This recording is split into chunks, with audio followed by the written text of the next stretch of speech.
ලෝකයේ අටවන පුදුමේ විදියට හඳුන්වන්නේ මොකක්ද කියලා මේ මොහොත වෙනකොට ඔබ දන්නවා.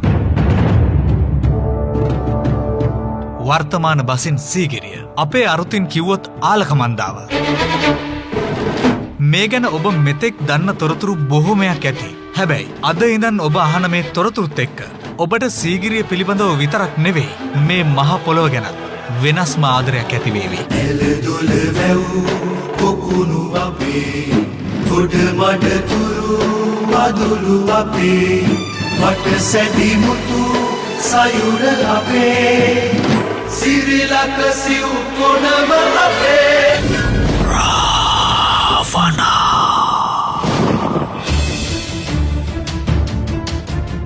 හෙලයින්ගේ අභිමානනීයත්වය ඇස් පනා පිටම දැකගත හැකි විශිෂ්ටතම භූමියක් විදියට සීගිරිය හඳුන්වා දෙන්න පුළුවන්. සීගිරියට මෙතෙක් ඔබ අහලා තියෙන නිර්වචන නිවැරදි නොවන බව මම ඔබට ආදරෙන් මතක් කරලා දෙන්න කැමතියි. සීගිරි පරිශ්‍රයේ සිංහයෙකුගේ පාද තිබෙන නිසා එය සීගිරිය වූ බව ආදී නොයෙක් මතවාද ඔබ අහලා ඇති. ඒ මතවාද අතරටම මේ අලුත් අදහසත් එකතු කරගන්න.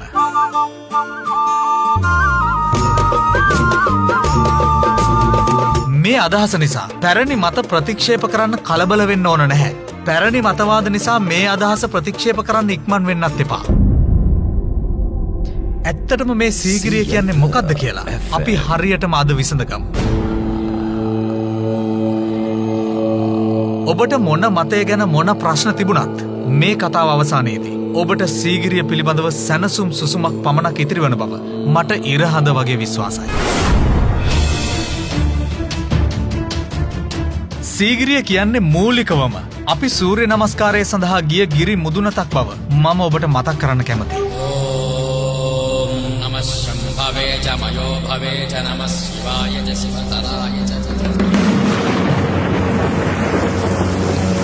හෙළ බසින් සූර්යයා හැඳින්වීම සඳහා සිව කියා හැඳින්වුවා. සූර්ය බලය පිළිබඳව ලියවුණු සිවා ලිඛිතයේ පුස්කොළ ග්‍රන්ථය අදටත් අප සතුව පවතිනවා. හිරු කුලේ හැඳින්වීම උදෙසා පෙර රජවරුන් පවා මුට සිව, සිව නක ආදී ලෙස සිව නාමය යොදා ගනු ලැබුවා.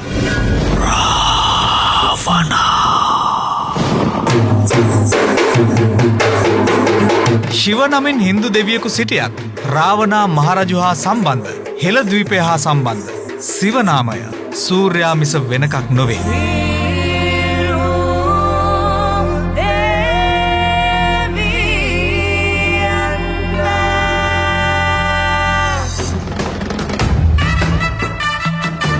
රාවණා රජු අතින් රචිත සිව තාණ්ඩව ස්තෝත්‍රයද සූර්යාගේ බලපෑම සමග සෝබාදහමේ සිදුවන වෙනස්කම් පිළිබඳව කරුණු දක්වන බවයි සත්‍යය.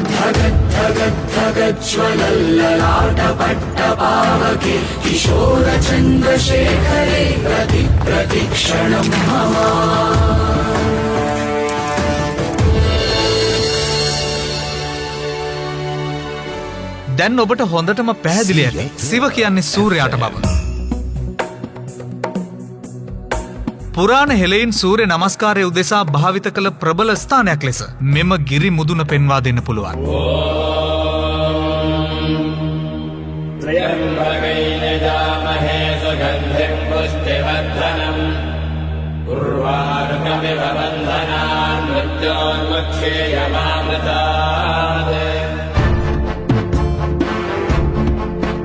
සූර්ය නමස්කාරය උදෙසා භාවිත කළ ගිරිය වන අරුතින් එය එතන් පටන් සිවගිරිය වූ බවයි පරම සත්‍යය.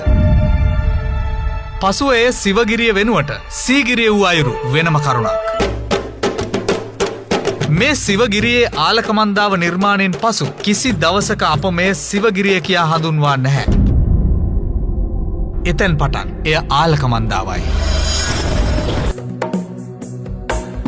මේ ආලකමන්දාව හෙවත් සීගිරිය මූලික වශයෙන්ම මහා රාවණා රජුට අයත්ව තිබුවක් නොවේ. මේ නිර්මාණය කරනු ලැබුවේ මහා රාවණාගේ අයියන්ඩිය වූ වෛශ්‍රවණටයි.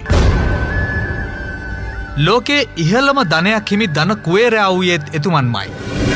රාවණා.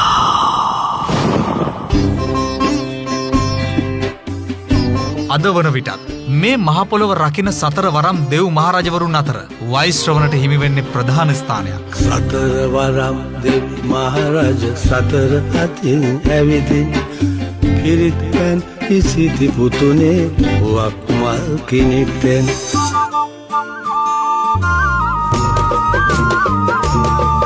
වෛශ්‍රවණගේ රාජ්‍ය පරිපාලනය උදෙසා මහා රාවණාගේත් පියා වූ විශ්‍රව මුනිවරයා හා එතුමන්ගේත් පියා වූ පුලස්ති ඍෂිවරයා ඇතුළු පිරිසගේ අධීක්ෂණය මේ බිම් සැලැස්ම මාලිගා සැලැස්ම ආදී සියල්ල පිළිබඳව ක්‍රමානුකූල නිර්මාණ භාවිතයේ සිදු කරනු ලැබුවේ මය දානවයන් විසින්.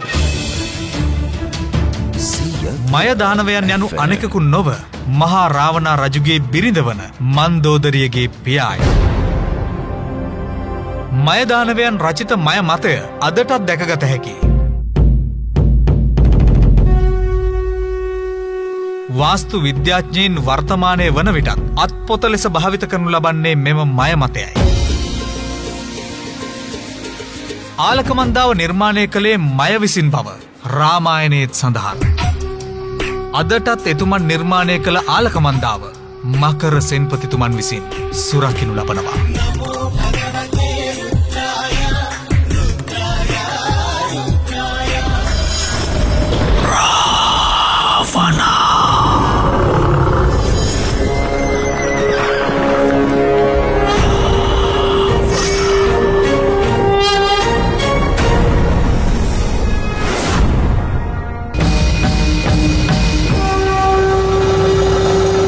මකර සෙන්පතිතුමා කියන්නේ පුලත් රකුස් ජන්තු අමරාදීන් සමග සමකාලීන මහා රාවණා යුගයේ විශේෂ කටයුතු භාරව සිටි සෙන්පතිවරුන් අතුරින් ප්‍රබලම අයෙක්. ඔහුට අදටත් මිනිසුන්ට පිහිටවීම සඳහා පැමිණීමේ හැකියාව තියෙනවා. අනේ මේ ඉඩෝරේ කවදනම් ඉවර වෙයිද මන්දා. බොන්න වතුර ඩිංගක් හොයාගෙන හැතැම්ම ගානක් යන්න එපැයි. දැන් ඔය විදියට සිද්ධ වුණාට ඉස්සර වේසව්වට ඔහොම අහේනියක් තිබුණේ නෑ. අප්පච්චිලාගේ කාලේ හොඳට නිසිකලට වෙලාවට වැහි එන්න ඇති එහෙනම්. ඔව් ඒකත් එහෙම තමා. ඊටත් වඩා අපි මකර සෙන්පතිතුමන්ට ගරු සත්කාර කරා හොඳට. මේ කවුද අප්පච්චි මකර සෙන්පතිතුමා කියන්නේ? මකර සෙන්පතිතුමා කියන්නේ පුතේ මහා රාවණා රජුරුවන්නේ ප්‍රධානම සෙන්පති.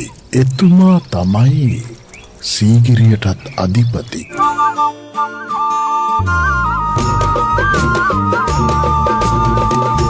මකර සෙන්පතිතුමා අදටත් සීගිරි ගල අභ්‍යන්තරයේ ධ්‍යාන සුවයෙන් සිටින බව මම කිව්වොත් ඔබ මොකද කියන්නේ?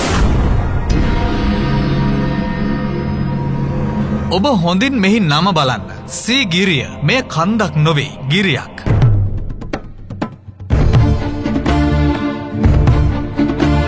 කන්දක් සහ ගිරියක් අතර ප්‍රබල වෙනසක් දකින්න පුළුවන්. කන්දක් කියන්නේ ගොඩබිමින් මතු පස් ගොඩැල්ලක්. නමුත් ගිරියක් කියන්නේ ඇතුළත කුහරයක් සහිතව මතු පිටට නෙරා කොටසක්. වැඩිහිටියන් ඇතැම් විට ගිරිය කඩාගෙන කෑගහන්න එපායයි පවසන ඔබ අහලා ඇති. බෙල්ලෙන් ඉදිරියට නෙරා කොටස ගිරියයි. ආහාරපාන කුසට ඇතුළු වන්නේ මෙම ගිරිය හරහා බව ඔබ දන්නවා. ඇතුළත කුහරයක් සහිතව මතු පිටට නෙරා ඇති පර්වතද ගිරිය ලෙස හඳුන්වනවා. ඒ හෙළයේ සම්ප්‍රදායක්. රාවණා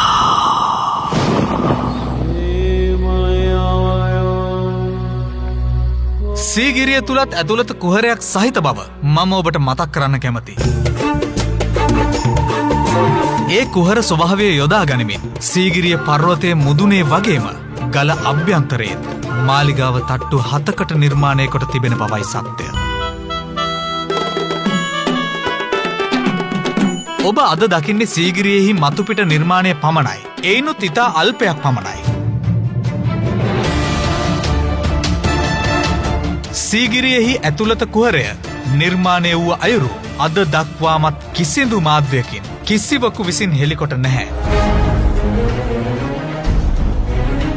නමුත් ඒ පිළිබඳ පරම සත්‍ය මම හරියටම හෙට රාත්‍රී 7:01ට ඔබට කියන්නට සූදානම්.